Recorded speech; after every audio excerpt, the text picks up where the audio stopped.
So apparently I didn't realize this is a very polarizing book. You have people like Red Fury straight up DNFing it, Brian including it in a challenge of reading books that he did where he said this was by far the worst one, and people like Matt giving it a 1-star review. On the other side of the internet, you got people like Daniel and Murphy just singing its praises. So where exactly will I fall on this very black and white spectrum?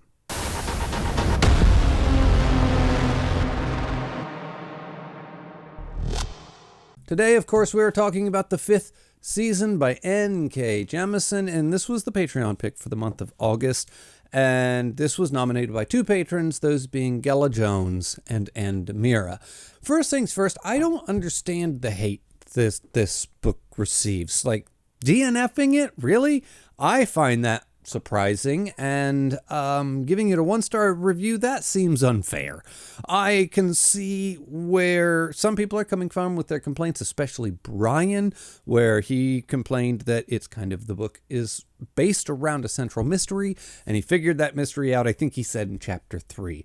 I didn't figure it out that fast. That seems excessively fast to be figuring out the core mystery of this book, but I would say it didn't take a whole lot longer than that either, because quite early on in the book, you kind of go, you know what, I bet you this, and this is going to all line up to be something, and you very much so turn out to be correct in the end. It wasn't exceedingly hard to figure out. So if the mystery wasn't very mysterious, I guess is what I'm saying. So if that's a crux for you, like when there's like, oh, what's happening here? And there is a thing that is kind of held off, the revelation is held off till later in the book, and you put it together early in the book, if that is a make or break thing for you, really going to break the book, okay, so you might not really enjoy this one, because like I said, it's not super tricky. I don't typically hold it against a book if I can see the twist coming a mile away from a distance,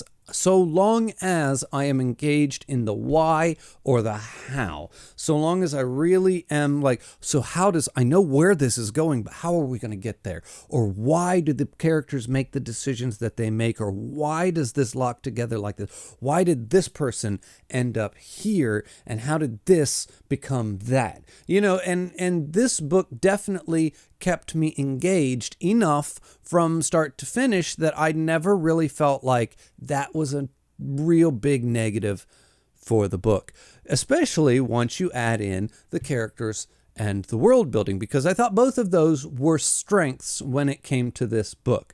The characters less so than the world building. The characters were fine. They were, I know, like, it was a strength. It was a strength, but they were not as impressive as the world building was. I think the world building was the more impressive of the two. The characters were serviceable. There were a few standouts. For the most part, they were done well. They were engaging. So that for me was a net positive. The world building, on the other hand, was quite a bit positive. Once, especially in the point of view where the 5th season has already started, because we're following 3 POVs. One of them is second person, and the other 2 are pretty much a typical third person. One of them is, they're kind of in various different stages of what's happening in this world. One of them is the 5th season is in full effect, and that was probably the most interesting, just existing and being in the world and the mood and the atmosphere that was that particular one. Also, that's the one that's written in second person, which is a huge turnoff for a lot of people. And I found it to be, once you combined the strange, off-putting nature of the second person storytelling style with the weird, strange world of just the ash falling from the skies and just the devastation and trying to exist in this world and get your like gas mask ready or your lungs will turn to cement. Like, it was, I was engaged. I was invested. I thought that was probably my favorite section of the entire story, was the one that happens, like, you know, the most farthest along in the timeline, I guess is what I'm trying to say. Anyway, I was definitely engaged by the world building probably the most. I thought that was the most impressive part of the book. Now, with all that being said, and after having praised it, it's also not like gonna blow your mind or anything. It's not like, oh my God, this is the most revolutionary, mind-blowing world building I've ever seen in my life. No, it's just good, solid world building that I thought was genuinely engaging.